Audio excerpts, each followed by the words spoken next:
Namaste and welcome to another episode of the Bharatvaarta Weekly. I'm Roshan Cariappa and I have with me Nirav Kanodra as well to run you through the news and events of the week that was. Uh, Slim pickings this week. We'll bring you updates from the Indian Minister of External Affairs, Dr. S. Jaishankar's meeting with the US Secretary of State, Anthony Blinken, and also updates from the Asian Games and the Cricket World Cup. Meanwhile, a couple of things. Bangalore natives were stranded in traffic on Wednesday. I mean, this was worse than usual. People took about 3 or 4 hours get across maybe like 5 or 6 kilometers. Reports of school children reaching at about 12 in the midnight, and so on and so forth. The city's infrastructure has been crumbling for a while, I should say. I mean, for a while, irrespective of what government is at the helm. Right, and meanwhile, I mean, the migrants continue to increase. Population keeps rising here, and so I think the resources are simply not able to keep up, right? And I suppose the only answer is some kind of a technology and a planning orientation to solving this, right? I mean, Nirav, any thoughts? I mean, how does Singapore manage some of this stuff? No, so I think one is you have to invest a lot more on public transport. So obviously Bangalore now is spread out and become a bigger city and bigger population than Singapore.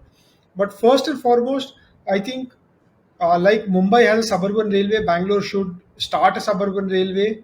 Already has the railway tracks, say a railway track going towards Mysore, another one going towards Chennai, another one going towards Hyderabad, etc. I think it's got like radially 5 lines going out, and maybe that infra which is already existing needs to be used. Uh, Huge spending on, say, probably public buses and fast tracking any metro projects. So all of these things, plus with a little more hybrid working, plus with the taxi unions are actually opposing carpooling, but I think encouraging carpooling, all those kind of things probably could do it. A lot of people do virtue signaling or say doing odd even, etc. But that is only possible if you have an alternative public transport available. That, oh, you should have congestion pricing like London has it or New York has. So those are like different countries, different things. There they don't have such a shortage of infra, right? There you can put in congestion charging so that people are incentivized to take the train, right? So I think for all large Asian cities, there's a different model. So absolutely, and now this has to become a political issue where for the municipal election, for the state election, for the central election, this has to become an issue. And politicians always respond to incentives, so they will get things done when they are pushed in a corner. Yeah, no, and I think we've spoken about this earlier also, right? The mayoral term has to be increased. I mean, it's just about 1 year right now, and hardly anything gets done in that time. By some estimates, about 35,000 cars come into the road every day, new cars, right? And at the pace at which it's rising, I mean, I'm not sure if the infrastructure is going to keep up. Really, last year we saw with the rains and everything, the flooding and all of that stuff. The thing with public transport here is that couple of challenges, right? So one is that the last mile is still not sorted for sure, right? And it's not like we have cycle lanes here and so on, like maybe No, no, London and no. So Singapore. that you need, even on the last mile, probably you Yeah, need like rapid shuttle buses from every metro station and every exactly. train station. And as much as I like it, don't like it, maybe a dedicated auto station or all of those things. Yeah. So which makes someone who gets off from a train get out and get into the next mode of transport pretty quickly, so that they reach their eventual destination. So Yeah. absolutely. No, that I think to an extent there is, but the other larger issue, so to speak, is the fact that cars are aspirational here, right? I mean, it's not like you see CEOs of large corporations taking the bike to work, like it may happen in New York or Singapore or London, right? I hope something happens on this front. Certainly, I mean, as a Bangalore native, I mean, I feel like we can't survive any longer on the same thing, right? Also, sadly, M.S. Swaminathan, the father of India's Green Revolution, passed away. He was an agronomist and a scientist and also an institution builder, right? I mean, he established the Nuclear Research Laboratory at the IARI. He played a role in promoting and setting up the International Crop Research Institute, and so on and so forth. His work spanned plenty of countries, not just India, right? China, Vietnam, Myanmar, Sri Lanka, other Asian countries as well. So, Om Shanti. All right, let's get to the couple of topics that we wanted to discuss for this week. Over the past week, Indian Minister for External Affairs Dr. S. Jaishankar was in the USA to meet with US Secretary of State Anthony Blinken to discuss key issues and attend a UN General Assembly. In his meeting with Secretary Blinken, Dr. Jaishankar said that they had exchanged notes on global developments, and what was interesting, however, was America's silence about the whole India Canada issue, despite promising them full support. Later in a speech at the UNGA, Dr. Jaishankar took a subtle dig at Canada and called out their double standards. He also spoke for the expansion of the UN permanent members and questioned the UN's credibility. Dr. Jaishankar further went on to flaunt India's relationship with Russia while speaking at the Hudson University, while also clarifying that India in its dealings is non-West and not anti-West. I've been listening to plenty of commentary, and for some of the American commentators, right, it seems kind of weird that the U.S. establishment is courting a country which is on good terms with Russia. So how does this all play out, Nirav? What is the U.S. trying to gain out of India, and and are we kind of playing our? I mean, how are we playing our cards?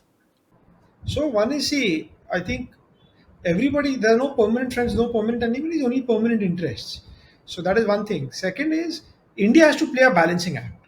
That India has to look at its own interest and say, can we get cheap oil from Russia? Our arms ammunition procurement is dependent on Russia. So you cannot put sanctions on them, etc. Also, the West right now is actually happy that if India is picking up Russian oil, the UAE and Saudi oil, which was going to India, is instead going to Europe. So, in effect, there's not that big a price shock. Already commodity prices are rising, but it's not that big. So that's the other thing. As for Canada, I think what has happened is this saga has gone on too long. Maybe behind the scenes there will be some things and things will work out, but US realizes that US now needs India as a counterweight to China. So US is also leaning towards India, and here the thing is, uh, whichever way you may say, the Hardeep Singh Nijjar was not that critical an asset for Canada, right? At best, he was like a plumber who was plying his trade. At worst, he was like a terrorist. So this also creates a lot of problems. I think behind the scenes, what is being discussed, we really don't know. But publicly not making a statement has shown that the US is standing with India on this topic. That is there. And what Jaishankar has clearly said, right?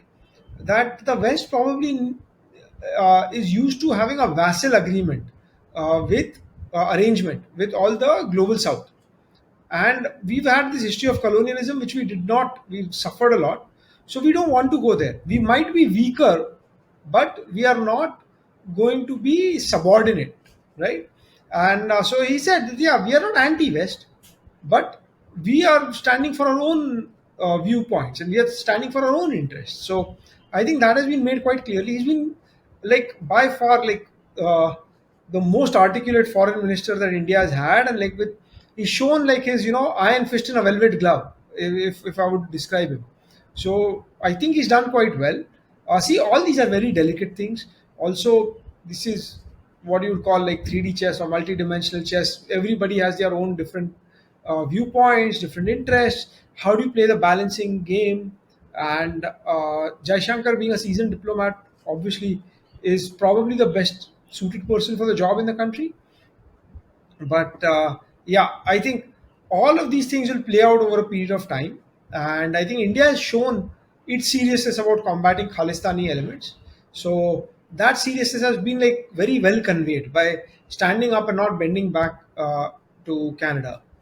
Yeah. No, I think, obviously visa situation, we know, I mean, there are restrictions and so on. And there are also some talk that their OCI cards will be cancelled, land has been seized, land and property and so on, right? Uh, the funny thing was, the former diplomat Deepak Vora, his claims that, Justin Trudeau was on cocaine and he had cocaine on the flight and so on, right? And, while that was like a bit of a bouncer, Justin Trudeau's administration came out and clarified that that's not the case, right? I mean, So that was hilarious. And Hardeep Singh Nijjar's 21-year-old son has claimed that Nijjar met with the Canadian intelligence as often as twice a week.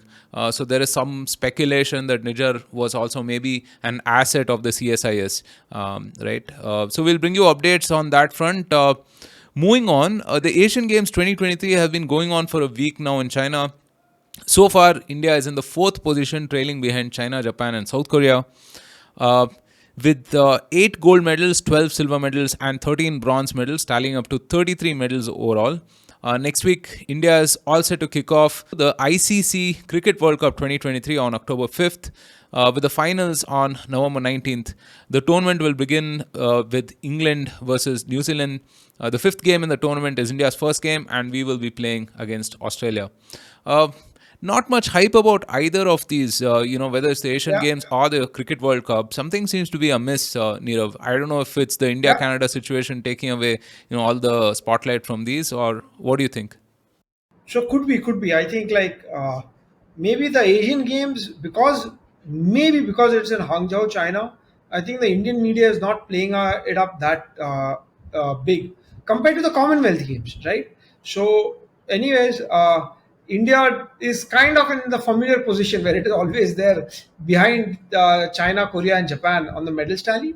So if we see the India does very well in track and field in the Asian Games compared to say Commonwealth Games where there are a couple of like African nations or the US isn't there. That's why in the US in the Olympics and India doesn't do as well in Asian Games in table tennis and in badminton because the Asian countries are there which are not part of the Commonwealth. But apart from that, I think see if we need to try and celebrate. So there are few things which I'm looking forward to. So there's Aditi Ashok who came fourth in the Olympics in women's golf. So she has a shot. Neeraj Chopra, obviously, I think 4th October is his javelin event. Uh, then you have, if we remember in the Commonwealth Games, there was this Avinash Sable in the steeplechase, right? So that it'll be interesting. You have the men's 4 4 into by 100 meter. 400 relay team. Yeah, 4 It's into in the 400, sorry. Yeah. yeah. So in the international athletics meet, they went into the finals, and I think there they came sixth. But in the heats, they actually came second. So I think, and they broke the Asian record. Yeah. So Only I think behind the those are the US, ones. actually, in that race. Yeah, yeah. But that was in the that was the heats in the semis, and then in the main event they were behind US and Jamaica, and so I think these are quite few interesting things. Basically, it's been my long-standing hope that India becomes a sports playing nation from a sports watching nation. I'm one of the generations who's just been a sports watcher. So that is that. As expected, women's T20 in Asian Games, India won comfortably in the finals. So I think India beat Sri Lanka. So yes, I think the other few events have been. Uh, Shooting the air pistol, where I think Indian women did manage to get a silver. So that is another one. Last Asian Games in Jakarta, I think India total 70 medals. I think halfway through in the first week, we have 34. So we are on track to get something similar. I hope we keep improving. So I think this is Asian Games, and then we have next year the Paris Olympics. So hopefully, every event by event, India continues to do better than the previous time, and so that would be great. I think there's no idea. I don't know when the wrestling events are. There's been a lot of controversy around wrestlers, so I don't know what happens. Usually, India wins a lot in the Asian Games in wrestling as well. So that is that. And then like Cricket World Cup, ODI 50 over. This is going to be very interesting. 10 teams, no West Indies, no Zimbabwe. So West Indies two-time winner could not qualify. And it's a round robin. Every team plays each other once and then followed by semis and finals. Indian itinerary is interesting. India is playing all their 9 games on 9 different grounds all over the country. So it's great. I think BCCI has done, let's say, like a shoddy job in like ticket sales. Venkatesh Prasad has also commented on it on Twitter, but hopefully, I think all the tickets will be sold out. It may be tough to get it, or maybe there'll be people buy via scalpers, and this whole event hopefully goes through fantastically well. Uh, Last three World Cups, the host team has won it. 2019, England won it in England. 2015 Australia won it in Australia, 2011 India won it in India. So hoping India can win it again at home. That'll be fantastic. But yeah, it's going to be very interesting. I think now cricket has become fewer surprises recently. The strong teams are very strong, and the next teams are like a little bit distance away. But let's see if we see any surprises. So warm up games have already started. Today there's India England. I think yesterday New Zealand beat Pakistan. So yeah, that'll be interesting. Yeah, I mean the hype certainly has been less this time, right? I mean, I remember the Yes. '96 World Cup and even the 2011 World Cup, right? I mean, it was the cricket fever had gripped the country, right? I mean, it's not the same, I suppose. And on the Asian Games front, I mean, in general, I'm actually rooting for track and field success. I mean, I think it kind of hits differently, to watch Indians win in running or jumping or whatever else. So yeah. All right, so this is a short and sweet Bharatvaarta Weekly. We publish episodes on politics, policy, and culture a few times a week. Next week, we have an interesting discussion with Rishabh Watts, who's an academic with interests in geopolitics. We'll be talking about the India-Canada situation and a few other things. So you can catch that. And in the Velina's Talk series, we have a new episode coming up as well. We'll update who the guest is on our social platforms. Do stay tuned. And that's it from us. Thank you so much for joining us. If you like our content, don't forget to rate and review us. Like, share, subscribe, all of the good stuff. Thank you for joining us again. And from Nirav and myself, do stay safe, take care, and Jai Hind.